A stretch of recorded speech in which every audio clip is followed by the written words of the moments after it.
बाबा भोले, जय शंकर, जय शंभू। प्रधानमंत्री नरेंद्र मोदी जी ने दिल खुश कर दिया। केदारनाथ में कितना भव्य दर्शन कराया। दीपावली के अगले दिन ही छुट्टी थी तो घर पे थे सब जने, माता पिता पत्नी सब बैठे हुए थे। केदारनाथ पे प्रधानमंत्री जी का भव्य दर्शन और बाबा भोले की का घर, और कितना सुंदर अद्भुत। ये काम सिर्फ प्रधानमंत्री कर सकते हैं या योगी जी कर सकते हैं। कितना कितना अद्भुत दर्शन। उत्तर प्रदेश के जिले जिलों में व्यवस्था की गई थी कि शिवालयों पे भी बड़ी बड़ी स्क्रीन लगाएं, और वो अपने सूचना विभाग में सहगल साहब और शिशिर जी ने व्यवस्था करी थी कि वहां पे हर शिवालय के सामने भजन होता रहे, मंडली कीर्तन करती रही। ये पूरा प्रदेश, पूरा देश ईश्वरवादी हो गया है। कितना यार, ये सीन था। जो लोग कहते थे ना रामराज कहाँ आएगा, अब दिखता है भारत में रामराज आ गया। मुझे लगा कि ये ननकू जो है ना, ये हमेशा बकवास करता रहता है, इसको आज सबक दिखाऊं कि देख ननकू क्या होता है देश में।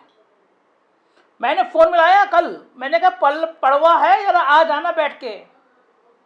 ये तो बिगड़ा हुआ आदमी, इसको लगा कि जुआ हुआ खेलने के लिए बुलाया हो, आ गया अपना।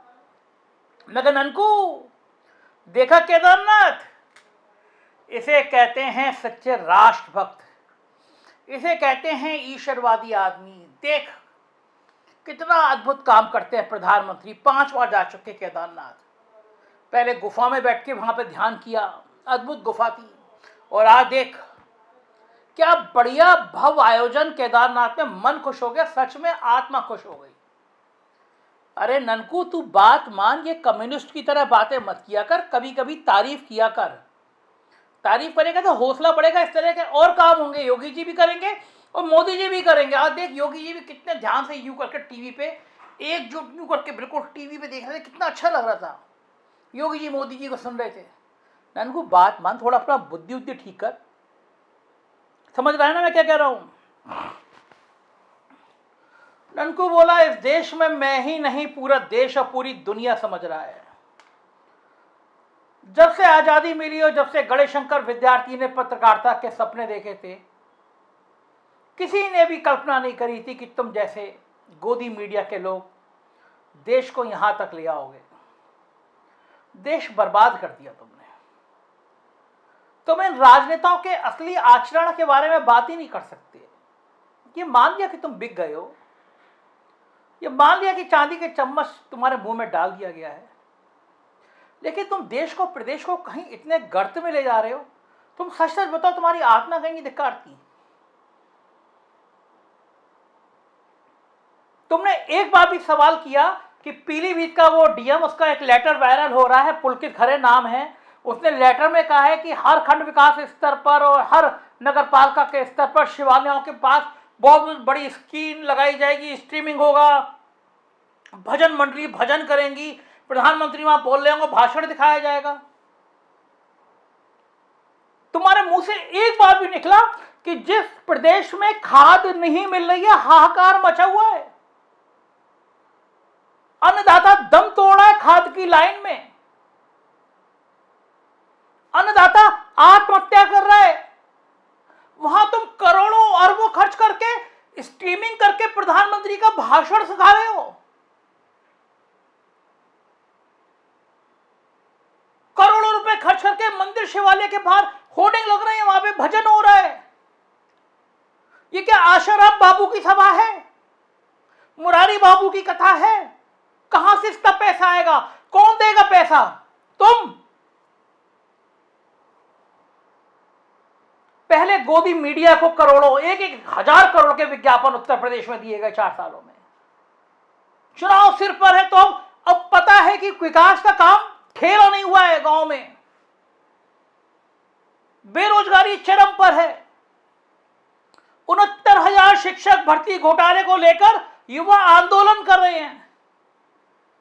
जिस जगह केशव मौर्य पिछड़ी जातियों का सम्मेलन कर रहे थे, वहां लोग नौजवान खड़े हो गए कि 69,000 शिक्षक भर्ती घोटाले में पिछड़ों की उपेक्षा क्यों की गई? बताओ, जवाब दो हुजूर।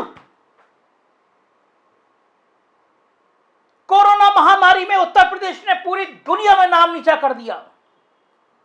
जिस समय लोग कोरोना से लड़ रहे थे, उत्तर प्रदेश में करोड़ों रुपए के घोटाले हो रहे थे कोरोना के नाम पे। मास्क 20 रुपए गुना पर बढ़ रहा था, वेंटिलेटर 100 गुना रेट पे बढ़ रहा था।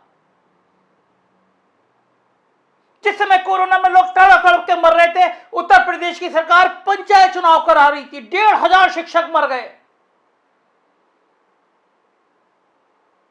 गांव में डीजल पे पेट्रोल की महंगाई ने चरम पे आग लगा दी है। पता चल गया था कि बैंड बच जाएगी हिमाचल और राजस्थान के नतीजों ने, तो पेट्रोल डीजल मजबूरी में डर के मारे 12 रुपए सस्ता किया। क्या सबको पता नहीं है कि यह सस्ता क्यों किया गया? उत्तर प्रदेश का चुनाव इसलिए सस्ता किया गया, चुनाव खत्म होते फिर बढ़ा दिया जाएगा। गोदी मीडिया तुम खामोश थे। तुम्हें नहीं पता कि आज केदारनाथ पे क्यों गए थे प्रधानमंत्री जी और क्यों इतना भव्य आयोजन हुआ था? क्योंकि उत्तर प्रदेश की तरह उत्तराखंड में भी डिब्बा गोल है। बड़े से बड़े बीजेपी के नेताओं को घर पे बिठा दिया गया है। एक अनजान सा नौजवान धामी को कमान दे दी गई है और धामी के आसपास के कुछ अफसर उत्तर प्रदेश की तरह वहां भी लंबी लाइजनिंग करने में जुट गए हैं। तो विकास गायब है। उत्तर प्रदेश में पिछड़ी जातियों को समझ में आ गया कि सरकार तो ऊंची जाति की, तो करें क्या? तो वही करेंगे, हवन करेंगे, हवन करेंगे। गाना सुनाता तो मंदिर करेंगे, मंदिर करेंगे, धर्म करेंगे, धर्म करेंगे, कुछ और नहीं। और तुम जैसे गोदी मीडिया कह रहे हो कि वाह रामराज आ गया है। अरे रामराज उस दिन आता है जिस दिन प्रदेश में एक भी व्यक्ति भूखा नहीं सोता है। रामराज उस दिन आता है जिस दिन खून पसीने की कमाई को इस तरह बड़ी बड़ी स्ट्रीमिंग लगा के प्रधानमंत्री के भाषण नहीं सुनवाए जाते हैं। बनारस में उनके क्षेत्र में भी डीएम साहब ने एक आदेश किया कि सुनिश्चित करें कि प्रधानमंत्री का भाषण सबको सुनवाया जाए। क्या लोगों का मन ऊब गया है प्रधानमंत्री का भाषण सुनने से? अब डंडा ले लेके भाषण सुनवाओगे? क्या बताओगे कि बंगाल के चुनाव तो हमारे प्रधानमंत्री की दाढ़ी रविन्द्रनाथ टैगोर की तरह हो गई थी। गोवा में चुनाव में तो हमारे प्रधानमंत्री पोप से गले मिलाए। अब जब लोगों को पता चल गया है कि उत्तर प्रदेश में डिब्बा गोल है, तो प्रधानमंत्री धर्म के लिए वहां पे मथुरा की और अयोध्या की और काशी की बात कर रहे हैं। क्या जिम्मेदारी है गोदी मीडिया तुम्हारी? किस लिए मीडिया होता है? जनता को सच बताने के लिए होता है या लाइव दिखा रहे हो? अरे ऐसे ईश्वर सप्तरित हो गए और तुम जैसे चमचे प्रवचन कर रहे हो। मैंने कहा ननकू, किस दौर में परेशानियां नहीं आती थी? तुम्हारे टाइम में नहीं आती थी। तुम जिनकी बात कर रहे हो, कांग्रेसियों की, सफाइयों की, बसपाइयों की, उनके टाइम में नहीं आती थी। आज ही तुम्हें सब चीजें बुरी बुरी नजर आती हैं। आज ही बेहाल नजर आ रहा है।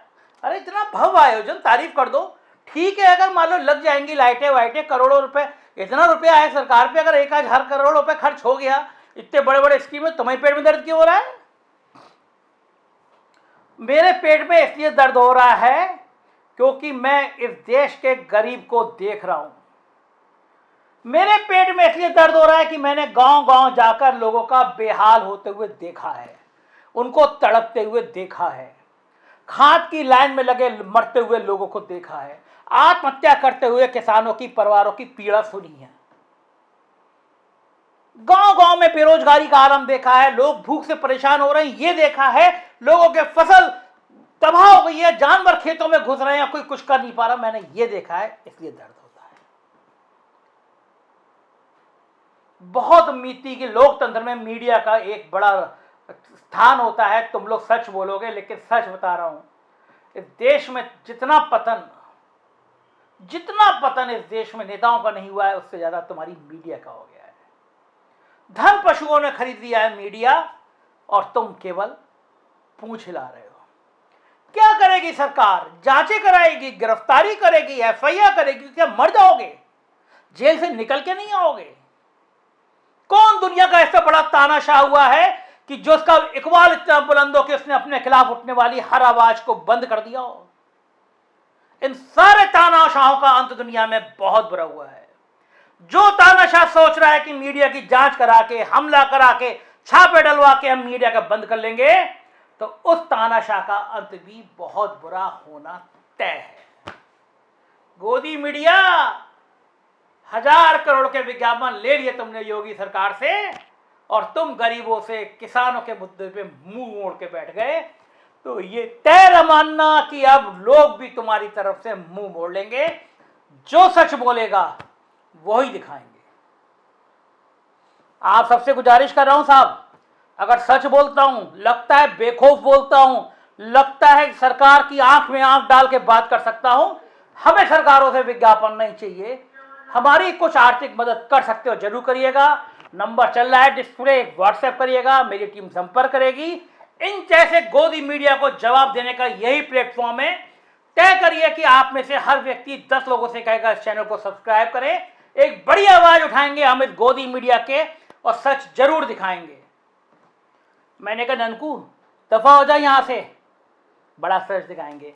धेला मत देना साहब इसको, ननकू को, इसको दे दिए ना तो ऐसी बदतमीजी की बातें करेगा ये अपने मोदी जी योगी जी के खिलाफ। और देखते रहना आप, सरकार बन रही है यहाँ पे भी, उत्तराखंड में भी कोई नहीं है जो टक्कर में। जय श्री राम।